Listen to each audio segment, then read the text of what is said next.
viewed as a revelation of a divine will, or a prediction of the future made under divine inspiration. A prediction. A message of a divine truth revealing God's will. A message of a divine truth revealing God's will. So if in your personal life you would have God give you his divine will, you would be following the way. You might want to think about what I just said for just a second. See, if God give you a particular message for you, a divine truth of revelation about you, concerning your life, concerning his will for your life,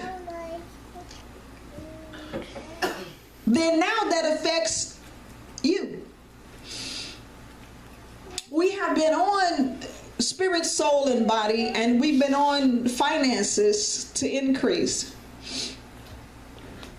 And as we look at a text in a minute, we're going to cover a few different areas. We're going to cover spirit, and we're going to cover finances, and we're going to cover truth. Do you understand that if you don't have the truth of God, you will not have a truth? Because the world is presenting lies on top of lies, layers of lies, and because they layer so much, we think they're truth.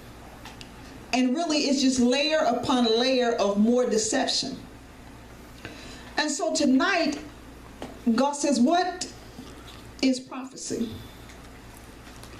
So my first question was, how does it help you? It helps you because you know in advance. You know in advance. In the book of Genesis, when Adam and Eve fell, God said he was going to send someone that would bruise his head. So he told us ahead that he was going to send Jesus. And then in the Old Testament, you see in the Old Testament where it talks about this Messiah, the one that's coming. And so God predicted where he would be born in Bethlehem. There would be a star. There would be this. There would be that, right? So the people, the wise men, they knew what the text had said prior to it happening, right?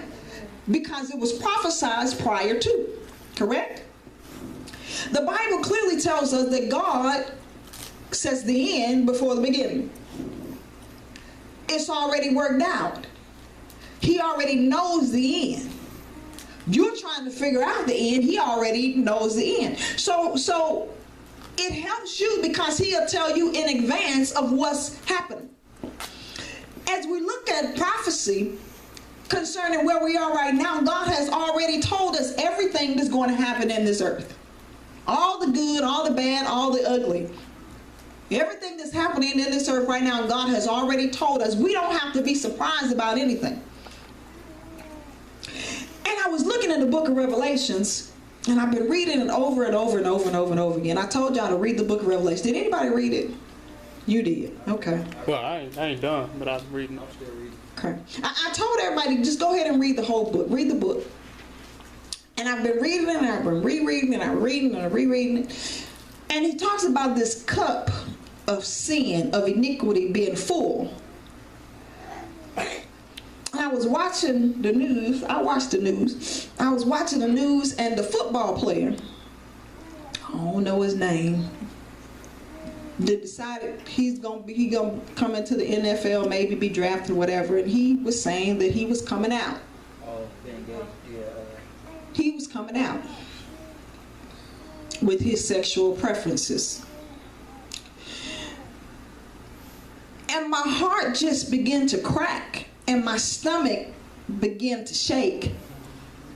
Because what I thought about was the book of Revelations where God said, and the cup of iniquity. And then I was reading it again today, and it talked about more sin on top of sin and how that it would increase.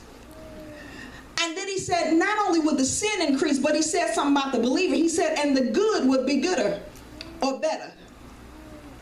So there's two things happening. the sinner is getting worse, and the believer is supposed to be getting better. Are y'all listening? The darkness is getting darker, but the light should become lighter. Because light must overcome darkness. I'm going somewhere. Just stay with me. So prophecy helps us because God has told us already, all the way to the book of Revelations, what's going to take place. Amen. So you don't have to wonder about why the weather is crazy. And you don't have to wonder about the poor people. And you don't have to wonder about the tsunamis. And you don't have to wonder about the wars and the rumors of wars and the people going crazy and the demons. And I keep seeing it over and over and over about this demonic activity and the worshiping of the devils and the demonic forces and the witchcraft and the sorceries and the sacrificial things that they do for Satan.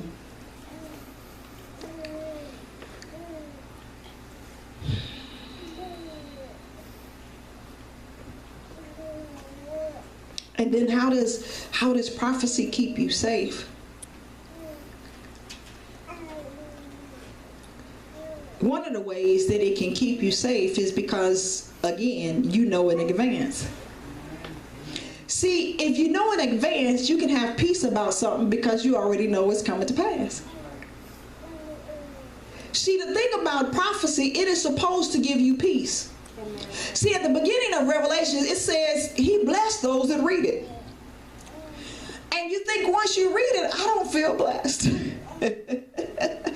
I feel like all hell is breaking loose in this book. I don't really feel like I'm just blessed. All right, this stuff is crazy. You talking about the vials and the bowls and the beast and the woman on the thing and the this and the that. Man, I don't feel blessed. But then when you really look at it, you see God triumphant. You see God overcome. And you see that at the end we win. Amen. Now that's the part that's great. Because it's like a game that's fixed.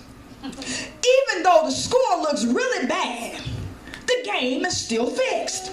Right. You got 20 to nothing. But you already know in advance that the game is fixed. See, so we can be happy because we know that the game is fixed. Amen. See, you don't have to get all out of whack about your problems because when you understand prophecy, you understand that the game is fixed. You understand that you are the one that can walk in victory. You are the one that have the power to overcome all the works of the devil. You got to understand that, baby, it's fixed. See, when you understand prophecy, you can understand that you don't have to worry about a doggone thing. Why? Because if you understand God, he's more than a conqueror. We just sung a sovereign God. When you understand sovereign is fixed and can't nobody change it. So they can kill all the animals, eat all the babies, eat all the feces, urinate, do all the stuff they want to do. That's crazy for the devil. And the game is still fixed. Greater is he. See, prophecy lets me know that this boy ain't the baddest thing. Prophecy let me know that greater is in he that is in me than he that's in the world. Because he that is out there in the world look pretty bad. He looked like he got everything. He looked like he got all the money, like he got all the power, he got all the people, he got all of this. But my Bible said, no, God. See, that's why you can't go by what it looked like. Man. You got to go by what God said. Yes, Lord. Because you look out there and it look like the enemy is winning.